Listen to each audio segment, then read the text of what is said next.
Okay, good afternoon, everyone. Today's Wednesday, one of the highlights of the week when we gather midweek, assemble, and fellowship.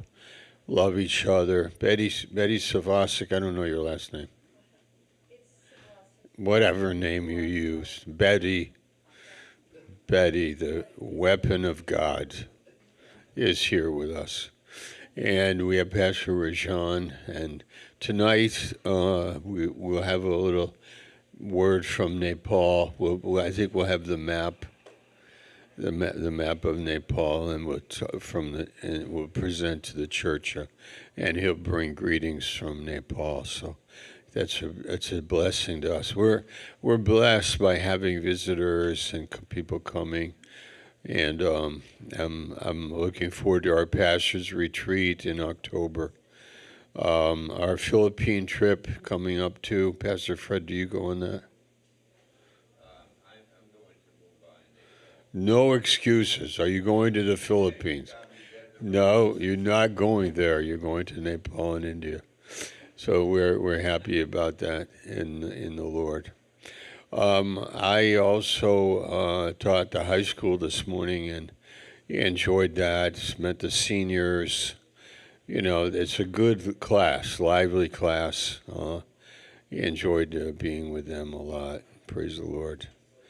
And appreciate us getting together today. Let's have a moment of love. Let's change it up and have a moment of love. So, would you express love to each other? You know, whatever, biblically, scripturally. No fighting. Hey, hey, hey, in the back, no fighting. No throwing punches. Okay.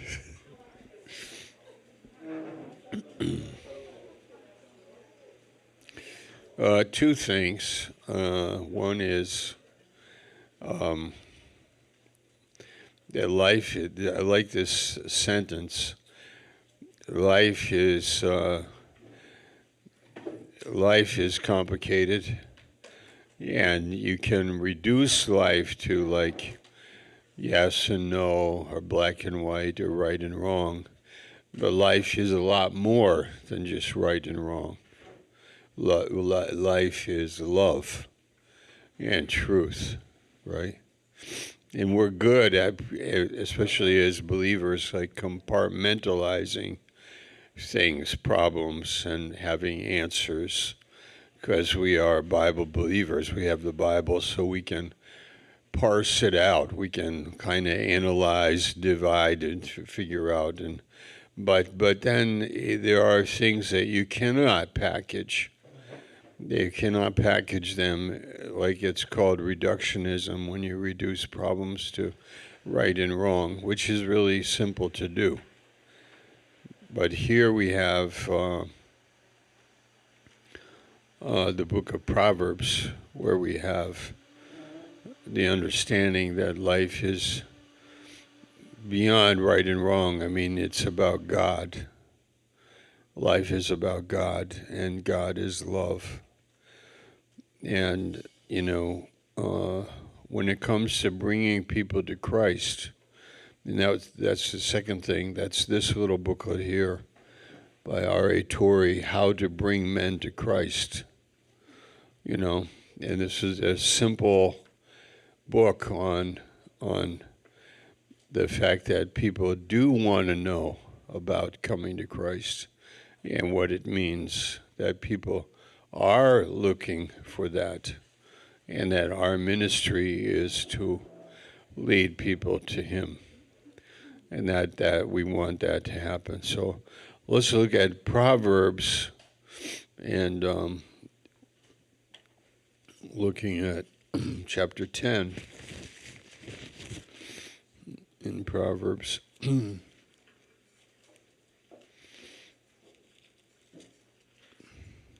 Actually, I think we could go to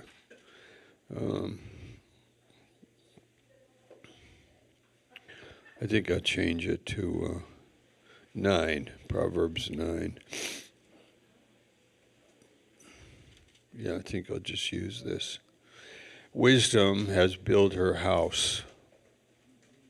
Have you ever worked like with building things, fixing things? Are you guys good at that? Like I say to my wife, like I like to take something broken and fix it. Like I like working with my hands, you know, huh? Duct tape. Yeah, like fixing something broken, used. Yeah, and like she likes to buy like things that are already neat and clean and perfect, kind of, new, etc. I don't know if Diesel Bob you can identify.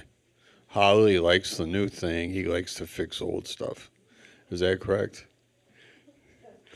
Really? Okay, so wisdom has built her house, and she can um, do it with love, and like relationships, handling money, family, church life, winning people to Christ, learning how to talk to people, learning how to listen to people. It's all like wisdom builds a house, or you could say love. Love works. Now, how many have raised a teenager? Okay, raise your hand. Okay, why do we look so depressed? Okay. When you raise a teenager, you learn that it's very hard to write a book about raising teenagers. Okay? Because it's not a program and it isn't right and wrong. It's about love. What is it that you love about your teenager? You just love them and you try to work with them, and it takes patience and it takes words and it takes initiation and it takes care, and they want to know like what is in your heart, and then of course they don't pay attention to you and they're not listening to you, and many different variations, but it's wisdom has built her house, and that's like church life. Church life is like a family where wisdom builds a house. Now people are coming to church tonight, and one thing they can say, somebody texted me this morning, let's go down to the church. It's Wednesday. I'm very happy it's Wednesday because we can go down to the church and get a word from God. That's a great way of thinking. Why do you go to the church? To get a word from God, right? Because wisdom builds a house. And I want to be in a house that's built by wisdom. So this is verse 1. Wisdom has built her house. She has hewn out her 7 pillars. So how many pillars does wisdom hew out to build a house? How many? 7. So Pastor Rajan, at your table, tell them what the 7 pillars are. And you, Leah, over there, Betty and Susan, what are the 7 pillars? Diesel Bob, tell them over there, Pastor Tom. Okay, over here, Addie, you tell what are the 7 pillars.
Okay, we have 7.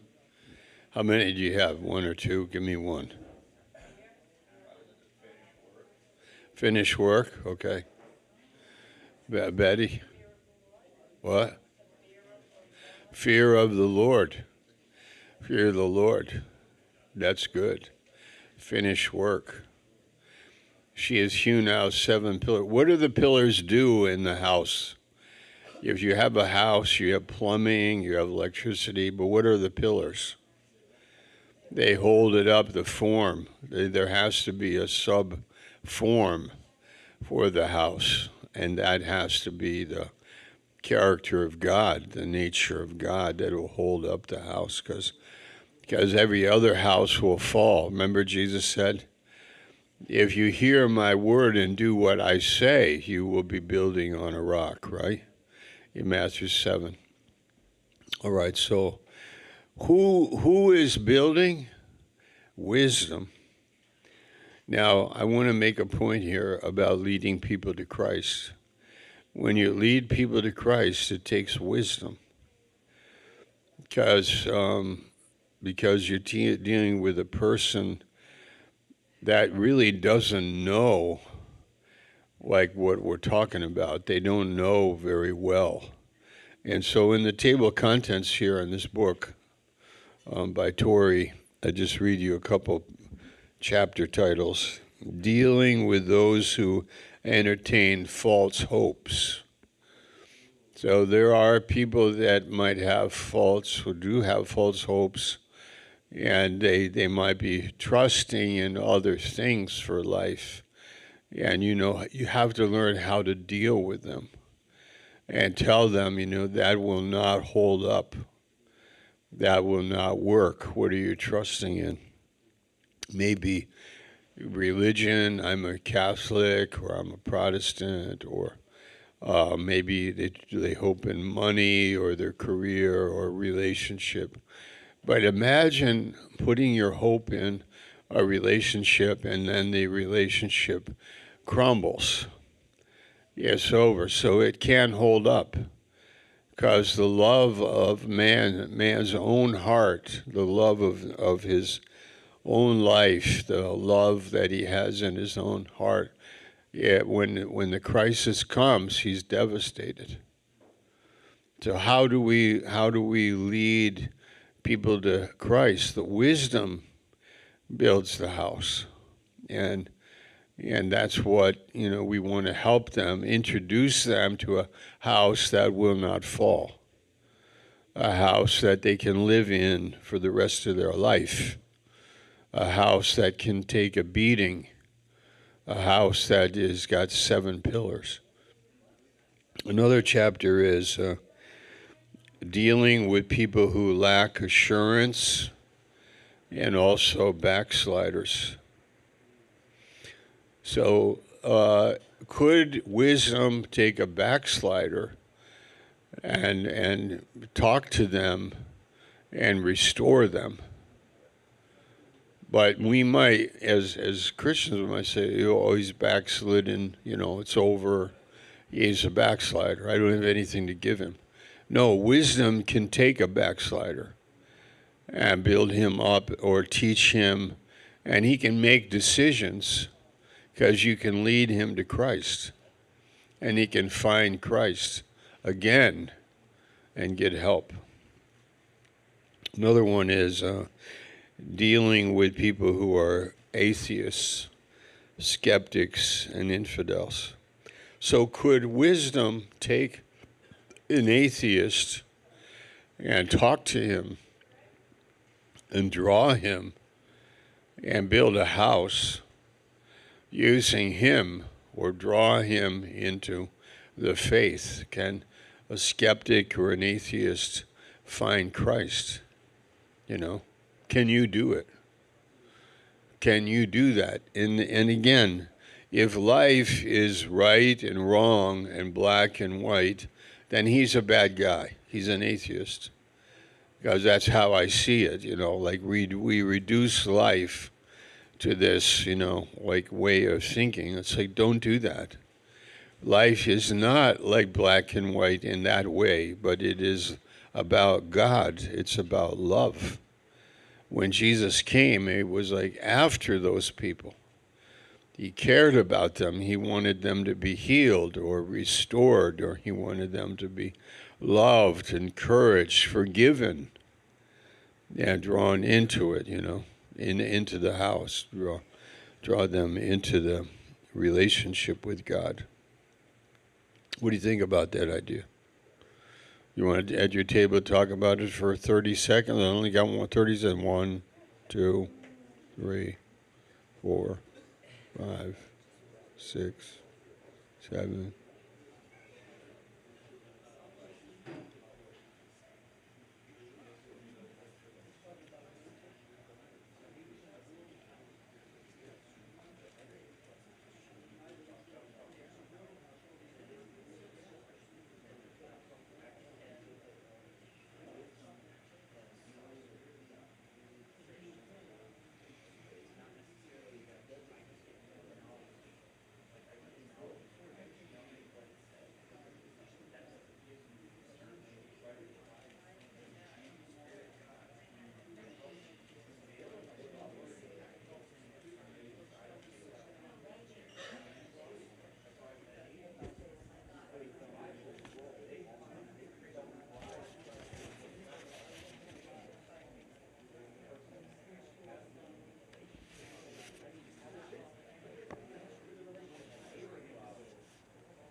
Okay, what did you come up with?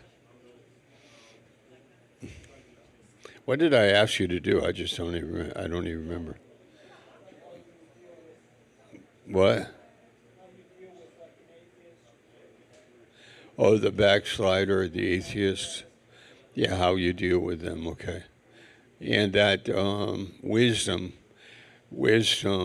is able to build a house, and wisdom is not. Wisdom is able to deal with people, and when people are in a state of rebellion, it might be hard, but I think wisdom is, if Jesus was with people that were sinners, and very far away from God, and they were drawn to Him, like that can happen to us. That wisdom draws people to God, and they might find, with talking with you, they might find that something may open up in their heart and their mind, it might open up and they might say, wow, this, I need to find out more about this. Or, I have one story here. He said, dealing with people that are complaining about God, complaining about the Bible, you would like to lead them to Christ, but they are accusing God of how unjust life is and how wrong, how God would make somebody and send them to hell, or God would. When I look at the Bible, I see that God is too strong or too not forgiving enough, and this kind of accusation. So he said here, some men complain that the Bible is contradictory and absurd, or the Bible seems foolish to me. So you have these kind of people that you talk to. My point is, I think those are the people that some of them can be close to God, can be looking for God. They might be, and who can handle that? But it says wisdom builds a house. Like maybe learning how to minister to those people. And in some cases, you let them say what they say, and then you may lead them or ask them questions like, that would help them, maybe. I'm just saying that if we only lead people to Christ that say the things that we want them to say, that's one thing. But what if we are able to lead people to Christ who have real misconceptions, and maybe, we can make them hungry and draw them, because wisdom builds a house and cries out in the street. Look at chapter 9, verse, she has her maidens, she furnishes her table in verse 2. So wisdom has a house and a table, and I think of the communion table of bread and wine. Then she cries out, she sends out her maidens, verse 3. Those are like the missionaries and you and me. And she cries out from the highest places of the city. And that's a beautiful thing. Like, she's not ashamed. She goes to the highest places in the city and cries out. Because if you have the truth, you can be very bold about it and not intimidated by the people that are angry with God or angry with Christianity. You're not intimidated because you have answers. And you could agree with them that there can be, in the church, there can be like narrow-minded and judgmental people. But that's not, wisdom builds a house. And wisdom can reach people. And that's what Jesus did in the Gospels. He reached people. And wisdom on the cross, he stayed on the cross and he cried out, forgive them. They know not what they do. And he reached people while he died. The thief on the cross and then the centurion after he died. So let's finish this up. It says, wisdom cries out, and then she says, if you lack understanding, whoever is simple, let him turn in here. And remember, the word simple means open. Anybody remember that? That means open, like open door. An open door means that in the night, anything can come into my garage because I leave the garage door open. A raccoon has done that. Even in my sauna, it looks like an animal got trapped in my sauna because he was chewing on the inside of the door to try to get out. Apparently, because I don't chew on that door. I don't know who did. Okay, but anyway, leave the door open, and you might have visitors, and you leave your TV open and don't filter it, and you're going to have like stuff coming in that's not welcome, but you left it open. So you are simple. You are simple-minded. That means you are open in your mind. And Chesterton said the mind is like the mouth. It's made. You open the mouth so that it will close on something. You open the mouth so that when you eat, you will bite on something and eat it. The mind is similar, like the mind is open to catch something, and then you close on it. So we have the liberal idea of being open-minded, and that's not a good thing in this verse. To be simple, you are open-minded too much. You take in everything. You're open-minded. That means that everything is edible. Everything can be taken in. Everything can be digested. And the answer to that is no, it can't be. So here it says in chapter 9, verse 4, it says, come in to the house, turn in. As for him who lacks understanding, she says, come eat of my bread and drink of the wine which I have mixed, forsake foolishness and live and go in the way of understanding. Do you see what that means? That means excluding a diet and taking on another diet. Excluding the world and coming into the house and eating the bread that is in the house, the wine that is in the house, to take that, and that's my new diet. And that's what life is about. Life is about wisdom, building a house so that you have a table, you have a home, you have content, you have understanding, and you're able to live with that and enjoy it. And it delivers you from the errors on the outside. You embrace it on the inside. So my message to us today is both. It's for us as believers to have a home, and it's for us as believers to go out and give wisdom and understanding to the unbeliever and to draw them to Christ. And in this little booklet, How to Bring Men to Christ, is just a little booklet on that subject, and goes over different categories of people, and I think it's much needed. I saw a video of a guy.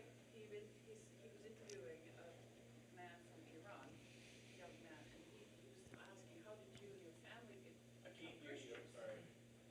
I'm going to repeat it when she's done, because it's on the internet. He said that my dad has a restaurant, the Iranian man, and so this Christian group came there, and there were lack of servers, so the Christian people got up and helped serve him, and then the next day they did the same thing, and then they kept doing that, and then one time one of them was a leader of worship or something. He said, "Why don't you come to our practice?" So the man was like felt obligated, he had to go there. So he went, and they had made up a roster how they all were going to come, take turns and come and help him and serve in the restaurant without being paid. And within 5 weeks, the whole family had become Christians. Was that restaurant in USA or in Iran?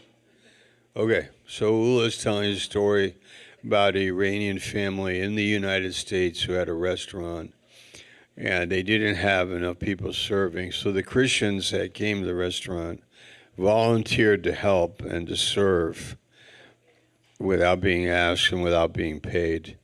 And so they did that like repetitively for days and maybe weeks, and then invited the Iranian family to a Christian meeting to come to the church, and they felt obligated. They went, and the whole family became believers. Salvation story.